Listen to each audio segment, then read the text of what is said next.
tiver alguma dúvida. E aí, se alguém tiver alguma dúvida mais pontual, pode, enfim, gritar e abrir o microfone, tá? Podem me interromper. Espero que vocês estejam bem. Eu sei que não está fácil, Cova está na frente na pesquisa ainda, entendeu? Mas Black Friday também. O mundo está acabando, o ano está acabando, né?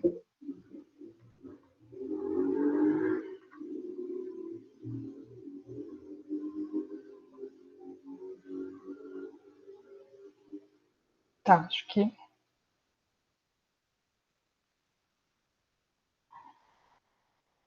Ok. Foi?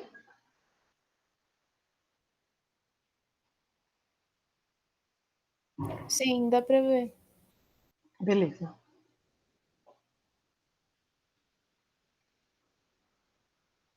Muito bem, gente. Então, a quarta aula de redação. Mais uma vez, bom dia. Eu estava vendo os exercícios de botânica que vocês têm que fazer, que loucura, né? Mas achei muito interessante. E eu estava pesquisando as coisas para a aula de hoje também, me sentindo o biólogo, porque a gente vai falar um pouco de floresta amazônica e tal. A orelha do Ricardo Salles vai ferver, espero. E aí depois vi os exercícios lá e falei, nossa, que propriedade que eu tenho, né? Mas aí vocês vão me interrompendo, vamos conversando aqui. E aí a ideia, então, é a gente passear pelos tipos de argumentação no modelo do texto do Enem, né? Então, retomando, a gente já falou um pouco sobre a estrutura geral, falou um pouco sobre a introdução, a gente já conversou sobre educação surda, sobre, vocês fizeram, né, no simulado a redação a respeito da persistência da violência contra a mulher. E aí agora, então, eu estou convidando vocês a escrever mais uma vez para treinar a respeito da preservação da floresta amazônica. De novo, eu sei que tem o simulado, depois vai ter o simulado da FUVEST, as coisas estão apertadas, o ano está acabando, mas quem tiver disponível e quiser treinar mais, está convidadíssimo, a gente vai conversando e espero que seja um bom treino para vocês. Então, em relação à argumentação, são aqueles 2 ou 3 parágrafos do centro da redação do Enem, né? A gente está, de novo, pensando naquele modelo dissertativo argumentativo, em que eu já comentei aqui que é por volta de 4 a 5 parágrafos o que o Enem costuma esperar, né? É um texto padrão, existem muitas outras formas de escrita, mas aqui a gente está fazendo esse recorte, enfim, para auxiliar vocês na hora da prova. Para além das técnicas que a gente já comentou, então, por exemplo, vocês devem se lembrar da aula que eu falei a respeito de anotar os tópicos, depois articular eles para juntar nas frases e depois nos parágrafos. Vocês devem se lembrar também na estratégia de montar os parágrafos, então apresentar a tese, introduzir o problema, pode ser com uma obra de arte, pode ser com fatos históricos. Depois, então, argumentar, comprovar aquilo. E, por último, propor uma solução que geralmente vai acarretar em alguma, enfim, instância governamental, ou então ações de instituições como a escola, a família, enfim. E quero parabenizar, eu e o Luigi não terminamos de corrigir as redações ainda, mas o pessoal está indo bem, eu estou gostando das referências que vocês estão colocando, tem gente que fala de filme, de série, então está bem legal. Os 5 tipos centrais, então, de argumentação são a exemplificação, a constatação, a argumentação por testemunho, por comparação e por fatos históricos. E é claro que não são estanques, né? Não são fechadas. A gente pode muito bem fazer com que elas dialoguem. Os exemplos que a gente vai ver aqui, inclusive, tem coisas que se misturam e a intenção não é exatamente que vocês fiquem analisando cada frase e tal, mas que vocês se inspirem e tentem fazer da forma mais organizada para o texto e mais clara possível, com que aquilo seja suficiente para convencer o corretor, né, quem estiver lendo. Então, pensem sempre em quem está lendo, pensem sempre nas referências que vocês estão mostrando, que necessariamente vocês querem enfatizar, tá? Belezinha, então bora. O exercício que está lá na apostila, que eu vou enviar para vocês depois da aula, fala a respeito do coronavírus, inclusive de uma aula que eu não sei se o CAC que deu, mas foi alguém da matemática e a gente quis trazer para cá também.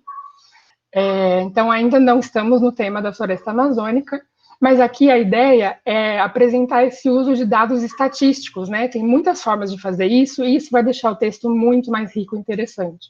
Porque, claro, a gente sempre tenta comprovar com fatos sociais e históricos, mas, no fim das contas, a estatística faz parte disso, né? E uma boa maneira de você compor o texto é articular justamente essa particularização, né, falando do problema daquela pessoa, humanizando aquela situação, e ao mesmo tempo trazendo os dados estatísticos para dar essa amplitude, para olhar como um panorama para a situação que você está descrevendo. Então, vamos lá, supondo que são 5.668 leitos no total, em São Paulo, e 4.835 estão ocupados. Esses dados não são de agora. A situação está feia, mas imagino que não tanto, não sei. Ai, perdão, porque, claro, né, começa a aula e passa moto, buzina, enfim.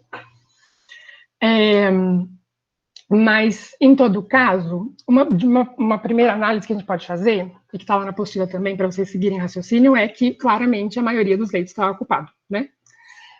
Então, você pode escrever isso na redação, mas você pode também fazer o cálculo e apresentar o dado de um outro jeito, que não é o jeito que está nos textos de apoio ou em textos de outras questões, porque isso vai mostrar para o corretor que você, além de estar entendendo aquele dado, além de estar, enfim, parafraseando e analisando, você está interpretando ele, você está dando uma outra dimensão sua e que ainda assim corrobora aquele mesmo argumento. Então, uma sugestão que a gente dá, né, é fazer a clássica regra de 3, descobrir a porcentagem, e aí, então, a gente vai ter que 85,3% dos leitos de UTI estão ocupados. O cálculo vai ser basicamente, né, colocar o 4.835 sobre o 5.668, e aí depois x sobre 100, cruzar e fazer as contas.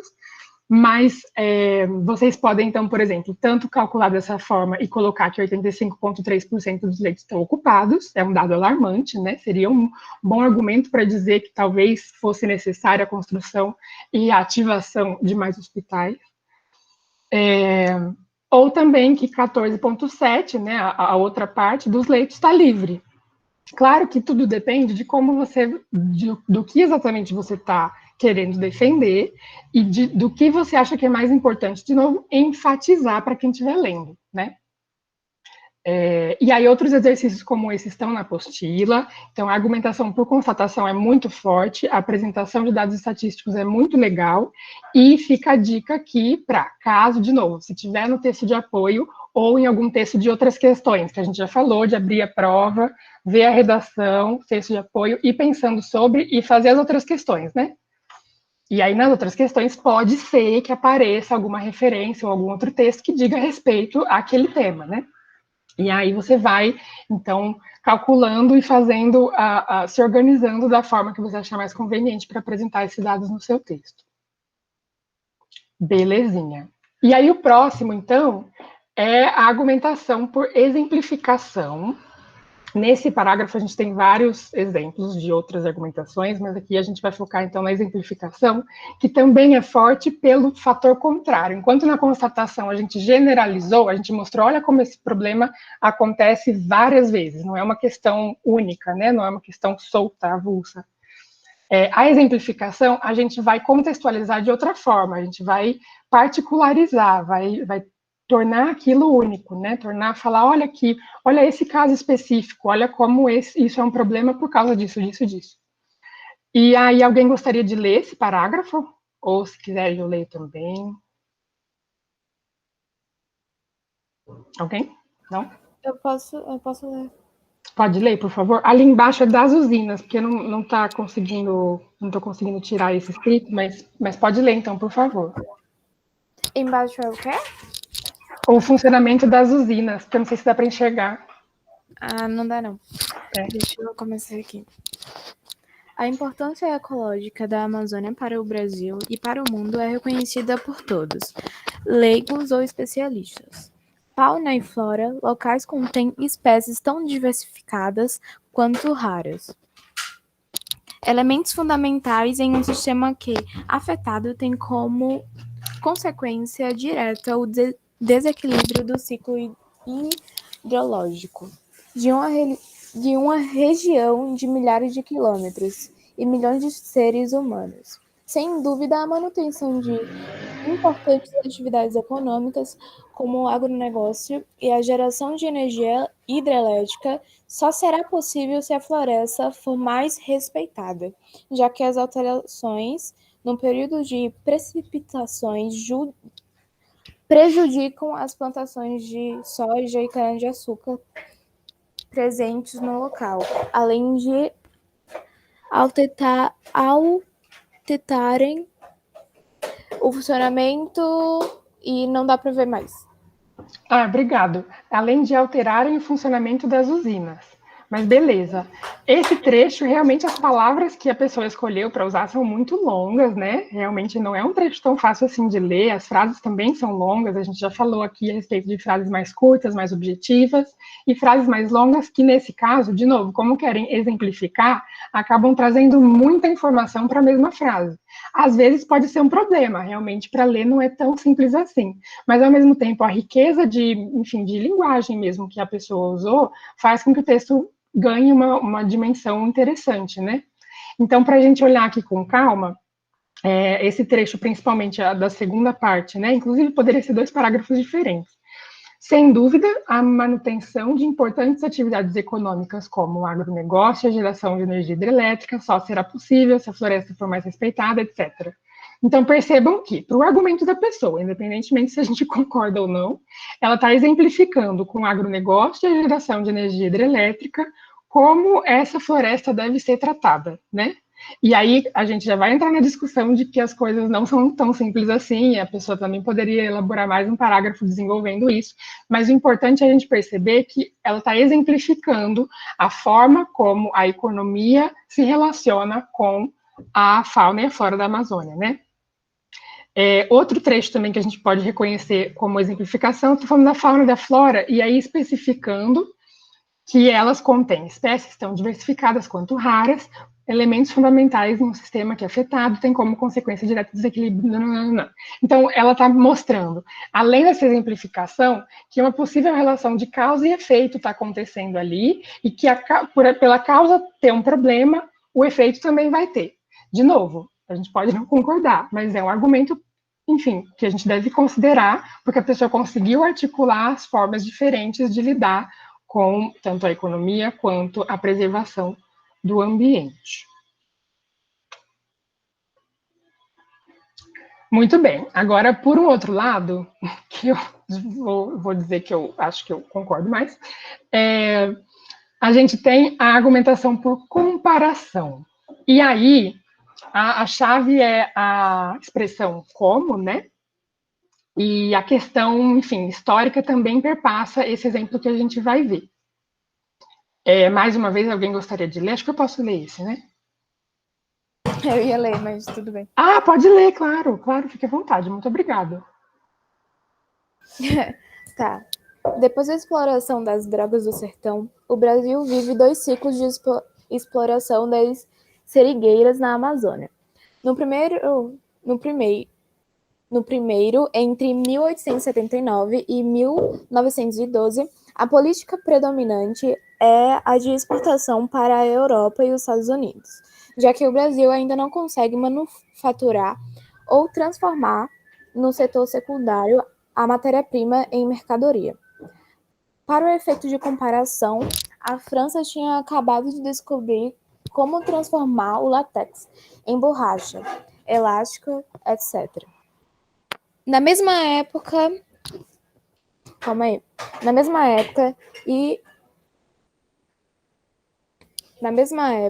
e colabora no desencadeamento do boom da exportação do látex, que passa a representar 40% de toda a exportação do Brasil. Aí esse negócio de baixo não é para ler não, né? Não, muito obrigado, já eu explico sobre ele. Mas obrigado pela leitura. E já pela leitura a gente percebe que tem alguns erros de, principalmente, revisão nesse trecho, né? Então, às vezes tem uma letra faltando, ali do lado do em borracha, elástico, etc., poderia ser um ponto final e começar a frase depois, na mesma época, né? Então, por um lado, a gente tem problemas relacionados não necessariamente à gramática, mas a uma questão de revisão mesmo, né? Ao uso da língua, a atenção na hora da prova, muitas vezes. Por outro, a questão da argumentação por comparação está bem marcada, principalmente com o uso da expressão para efeito de comparação, que poderia ser assim como, né? no sentido em que essa pessoa está comparando como mais ou menos funcionava a política de preservação da floresta e como funcionava a relação entre as empresas e a floresta no Brasil e como isso se dava na França. E aí, claro que a gente não vai ter uma comparação igual, porque a gente está falando sobre países, né, desenvolvidos e subdesenvolvidos e explicitamente colonizador e colonizado, certo? Mas o que essa pessoa fez é muito interessante, porque ela consegue estabelecer, claro que por meios históricos, né?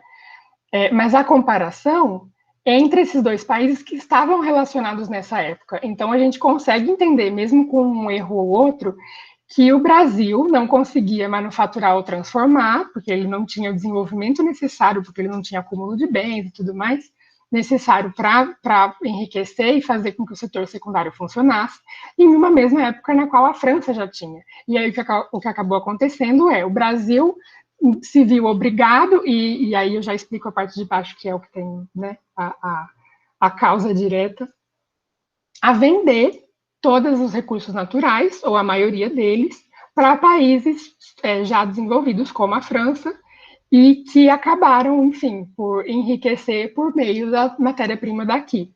E aí, esse ciclo, né, que a gente tem embaixo, é porque muitas vezes a elite brasileira, o papel enfim, de empresários, né, de pessoas muito ricas, a gente sabe da disparidade da desigualdade social no Brasil, são os responsáveis por mediar essas relações e entregar as matérias-primas para os estrangeiros, né? Caso vocês não tenham assistido, uma dica que eu quero dar é o filme Bacurau, do Kleber Mendonça Filho e do Juliano Dornelles, que estreou no ano passado, que, enfim, trata dessa questão de uma forma bem, quase alegórica, né, de tão perceptível. E aí o problema não está necessariamente na forma como a gente exporta, mas talvez nessa elite que exige da gente que a gente, enfim, exporte. Eu ouvi o chat alguma coisa, vocês podem ver para mim, por favor? Foi que eu levantei a mãozinha aqui. Ah, pode falar. Eu ia perguntar se quando ele fala lá, transforma o látex em borracha, elástico, etc. Aí ele coloca um ponto final e um vírgula.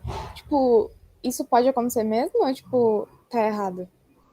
Então, o etc. geralmente pede um ponto, viu? Então, é importante, sempre que vocês colocarem etc. um ponto final, ou, por exemplo, a expressão entre outros também daria conta, né? E aí, se você colocar entre outros, você pode depois continuar com a vírgula, mas é mais recomendado que você termine a frase ali com um ponto final.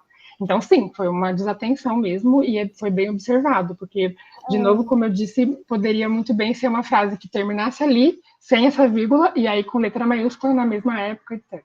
Sim, sim. Foi, tipo, a partir daí que eu comecei a ficar meio perdida quando eu fui. Sim. Sim, então, e aí também é o exercício da gente se colocar no lugar de quem for ler, né? Então, perceber como é difícil mesmo. E tentar deixar o texto mais organizado e claro como for possível. E em relação ao conteúdo, tá tudo bem por enquanto? Se alguém quiser fazer uma observação também. E fica a dica, gente, Bacurau, sei lá se eu consigo enviar para vocês pelo Drive, mas é bem importante, é muito intenso, mas é bem necessário mesmo. Não só para entender a questão da floresta amazônica, como a colonização que o Brasil, enfim, reciclou e vive até os dias de hoje, infelizmente. Depois, diga. O filme tem, tipo, aonde? Em qual lugar?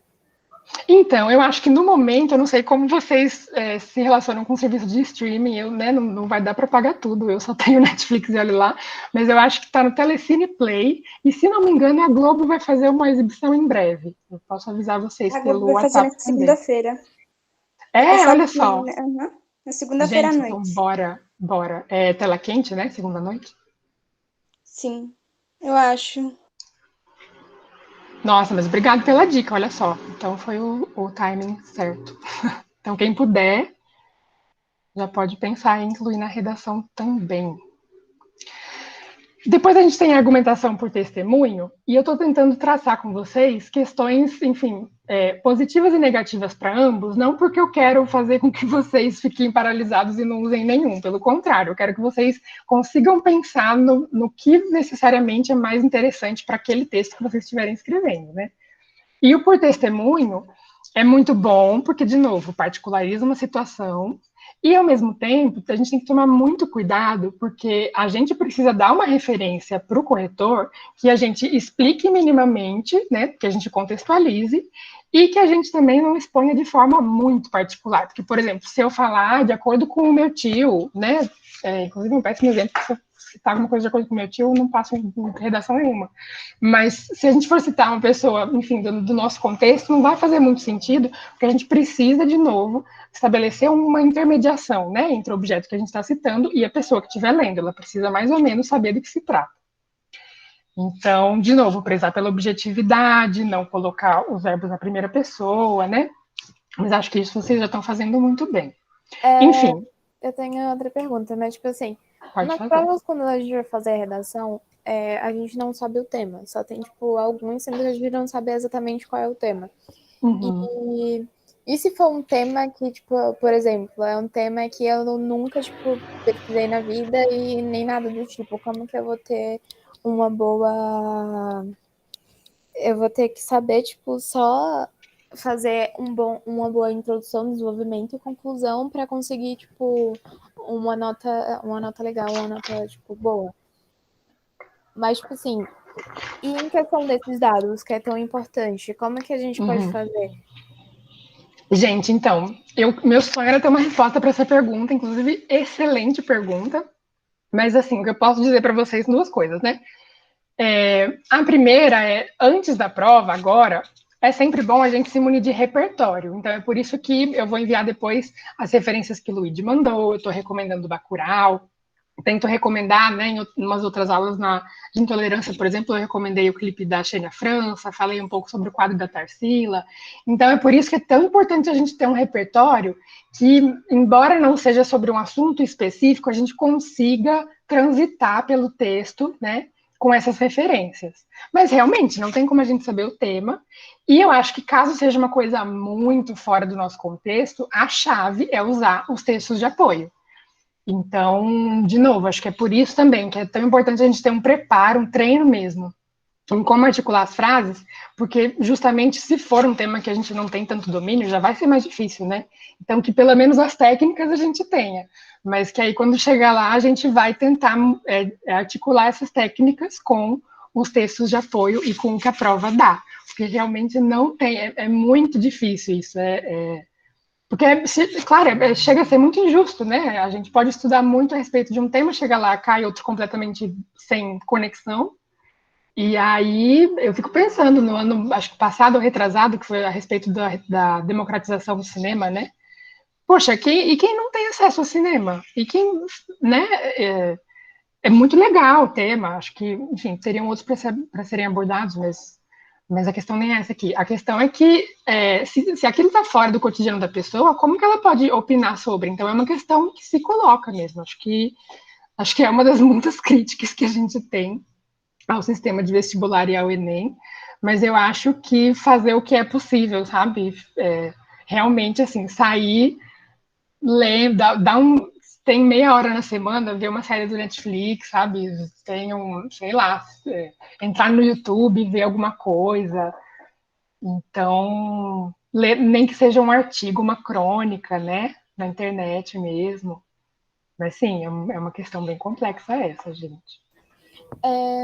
E quanto aos dados que eles colocam na prova feita, no simulado que vocês mandaram para a gente fazer a prova, né? No final tinha para fazer a proposta da redação e tinha lá um negocinho e tinha falado algumas coisas sobre o tema. Tipo, como que a gente pode colocar aquilo na redação sem ser uma coisa meio que copiada, assim, entre aspas? Sim, boa pergunta. Então, eu acho que um dos exemplos, aquele de comparação, será que eu consigo voltar? É mais ou menos aquilo. Então, de constatação, perdão. Pensando que esses dados seriam os dados, enfim, mostrados na prova, você poderia recalculá-los de outra forma, né? Claro que você pode usar o dado da prova, você poderia colocar, por exemplo, no parágrafo que são 5.628 leitos e que 4.835 estão ocupados. Mas você também pode personalizar os dados da sua forma, mostrando eles de outro jeito. Então, os exemplos que a gente deu aqui é calcular a porcentagem. Você poderia também, sei lá, falar caso tivesse um gráfico de linha, falar do crescimento de um momento para o outro. Caso tivessem, por exemplo, a porcentagem, você poderia mostrar os números absolutos, talvez, né?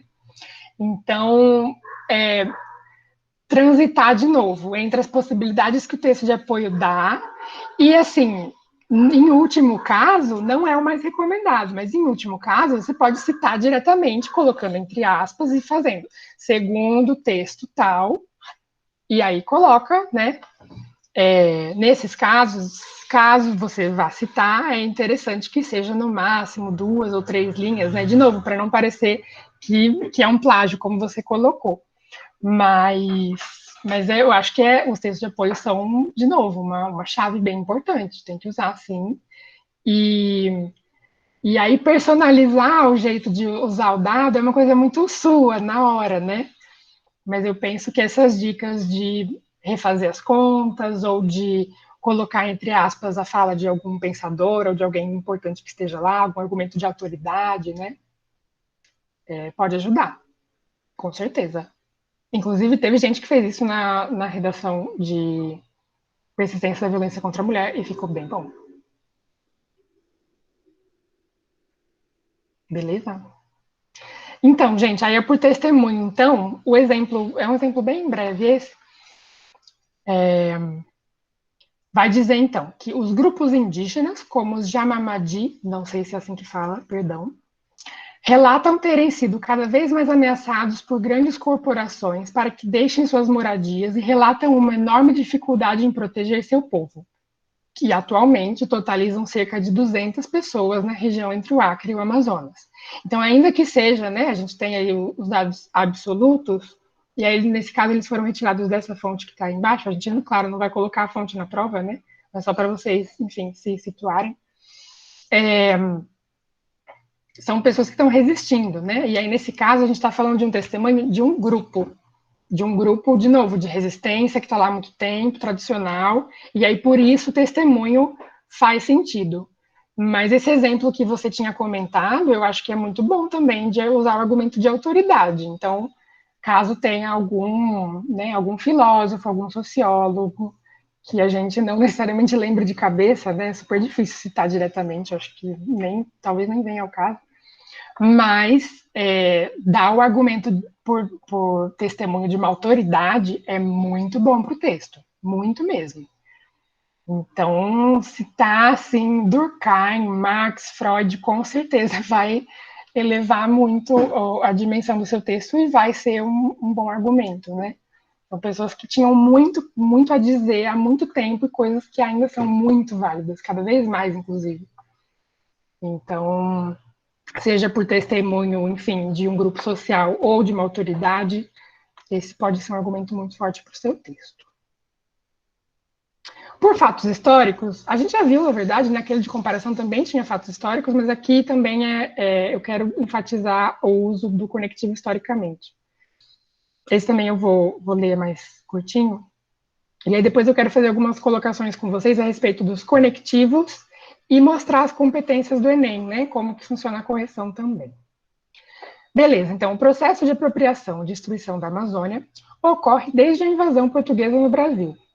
Este processo é comum para a elite e para o governo brasileiros, uma vez que, historicamente, os latifúndios foram construídos para a produção de soja, café, açúcar, etc. Atenção aqui para o etc. Ó. Aqui, sim, a pessoa colocou um ponto e começou depois outra frase. Uma série de gerações explorou e enriqueceu com o agronegócio desenvolvido nas regiões interioranas do Brasil, acostumando-se com a exploração daquelas terras, hoje saturadas e próximas a um colapso. Então, no final, né, assim, se a gente não for convencido até agora, ele falar que chega próximo a um colapso é preocupante, no mínimo. Então, o que está sendo narrado aqui não é necessariamente um episódio histórico, mas é uma gradação de coisas que foi acontecendo, né? Então, por isso que ele usa esse advérbio historicamente. Então, de novo, não tem uma fonte direta, mas a gente sabe, inclusive a prova de história é dada junto com a de redação, né? Então, os fatos históricos também podem ajudar muito, gente. A história, né? Principalmente nesse ponto de vista, enfim, materialista das coisas que realmente aconteceram e não que foram narrativas, construídas, idealizadas, vão ajudar muito o argumento de vocês. Eu acho que, de novo, olha, percebam como ele consegue contemplar uma série de eventos, né? Ele até usou o termo uma série de gerações. Explorou e enriqueceu com o agronegócio desenvolvido nas regiões interioranas do Brasil. Então, ele está especificando geograficamente e historicamente, né? E acostumou-se com a exploração daquelas terras. Então, aquilo foi um processo contínuo. E se foi um processo contínuo, é claro que vai surtir efeito até os dias de hoje, né? É uma causa que durou muito tempo. Então, percebam enfim, a sensibilidade na construção desse parágrafo, né? De novo, é um parágrafo com frases longas, né? Tem muitos períodos compostos aí, ó, uma vez que, tem umas vírgulas bem loucas, mas que, enfim, estão normativamente, né, gramaticalmente corretas, mas ele conseguiu dar conta de muitos fatos e que foram muito essenciais para a Amazônia estar do jeito que a gente, infelizmente, está tendo que ver hoje. Certo? Mais alguma pergunta? Flora quer fazer mais alguma observação?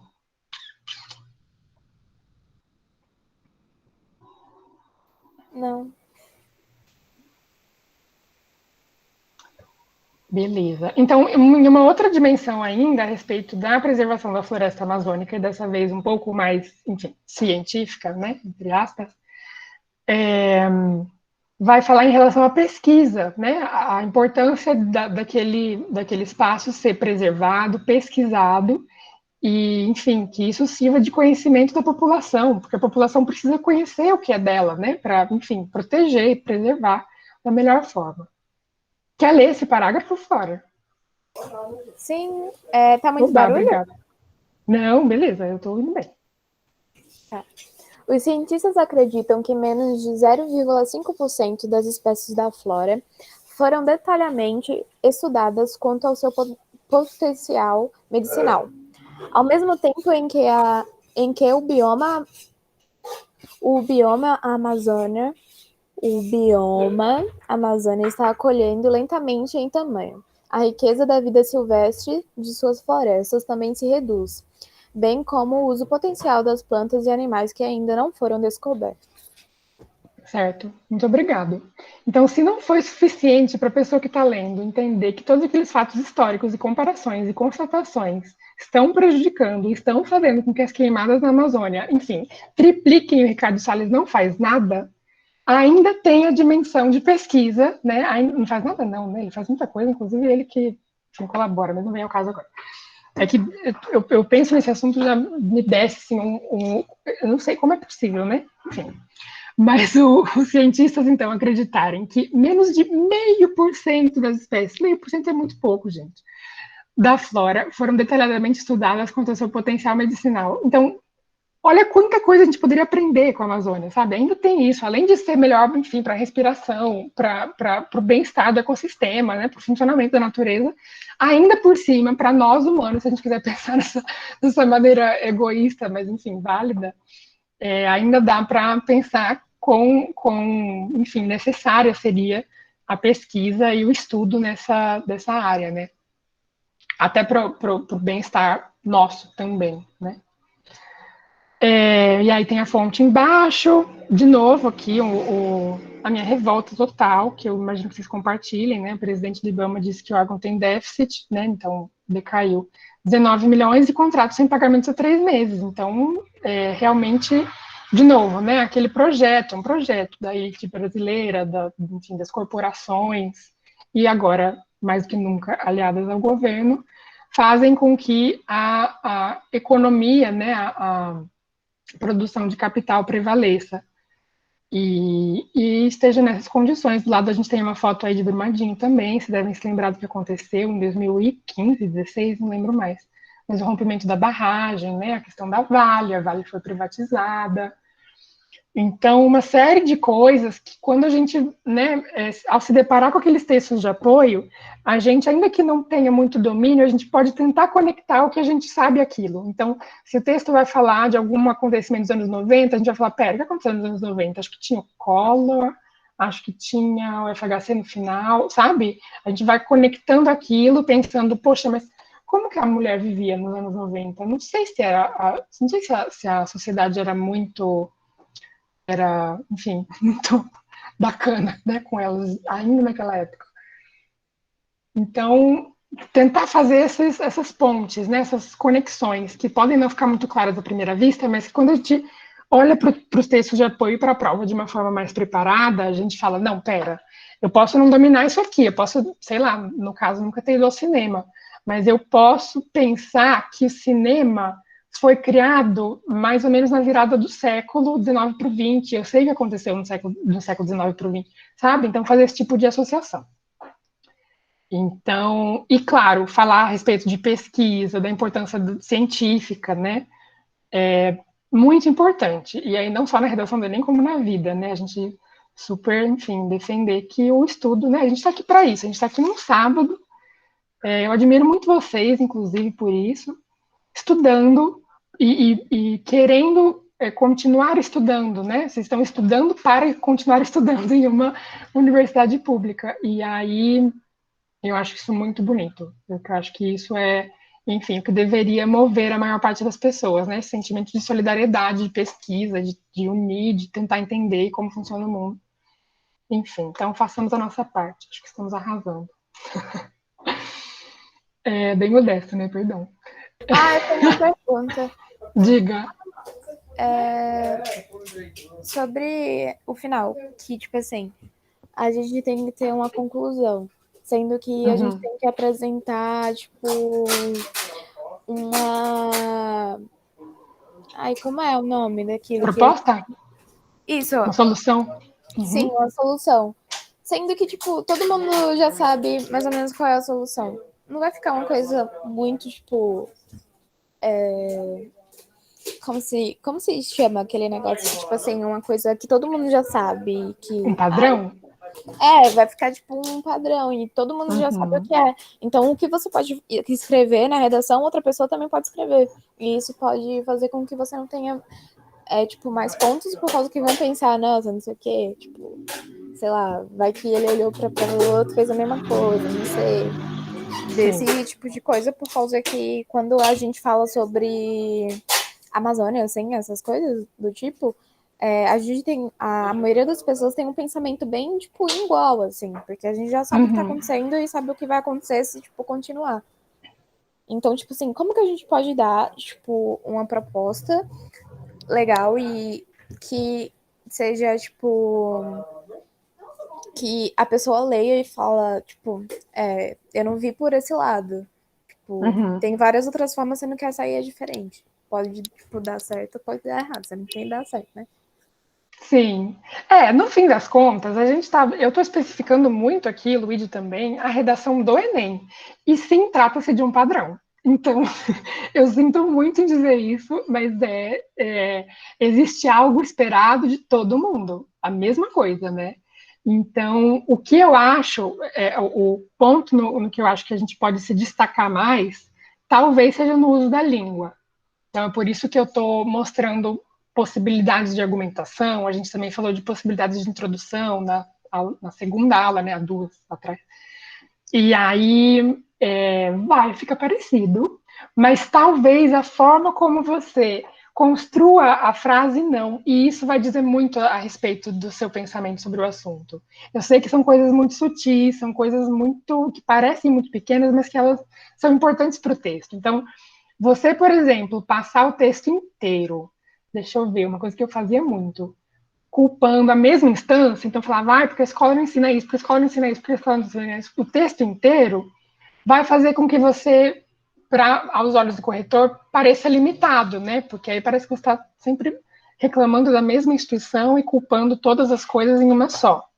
E a relação de causa e efeito que eu comentei aqui tem que ser feita com muito cuidado, porque a gente não pode pensar que o mundo está construído de uma coisa para outra, né? Então a gente fez uma coisa, vai pagar por ela. Não, não.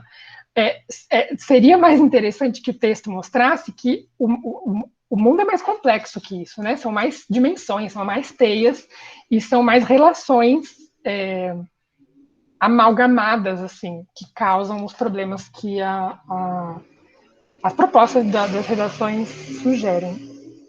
Então, o que eu posso dizer é que sim, vai ficar bem parecido com vários colegas, e ao mesmo tempo não, porque a gente nunca vai escrever as mesmas coisas, porque a gente nunca vai olhar para a língua da mesma forma.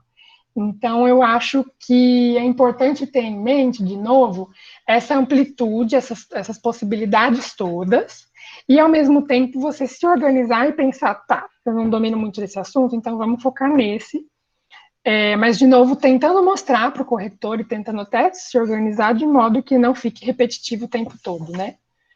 Então o que eu posso dizer esse padrão é o esperado de vocês mesmo. E é diferente, por exemplo, da redação da FUVEST. A gente até vai falar da FUVEST, estava vendo o horário aqui, que chocado. Gente, eu acho tão chique quando sobra tempo na aula, porque eu nunca consegui fazer isso.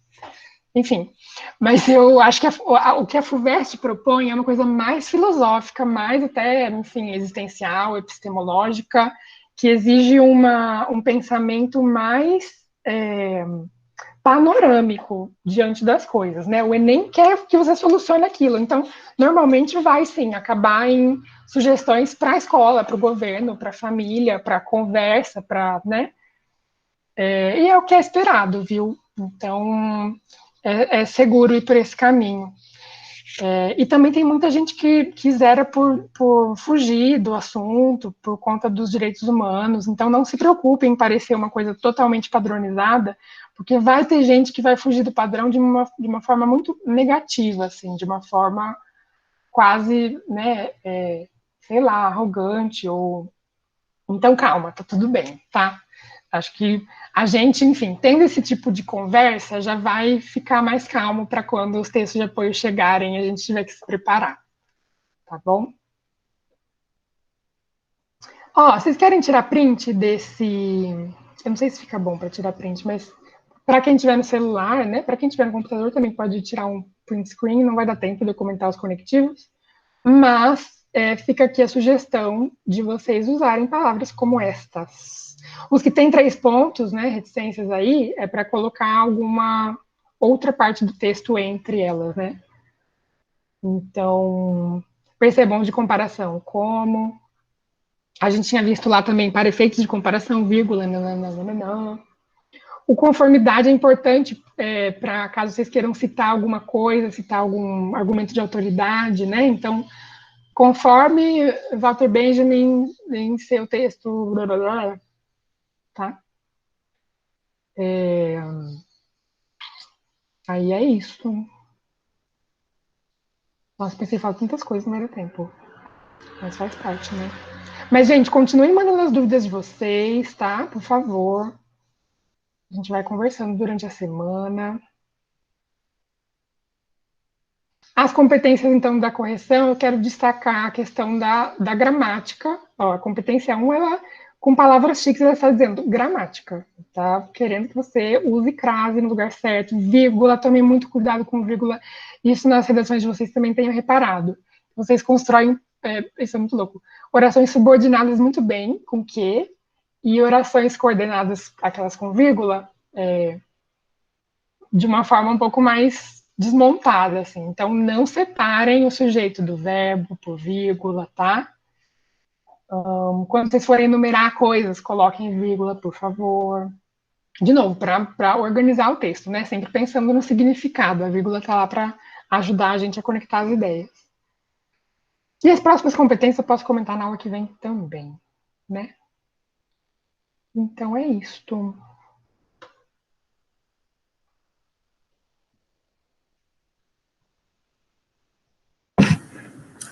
Posso interromper a gravação? Pode, por favor.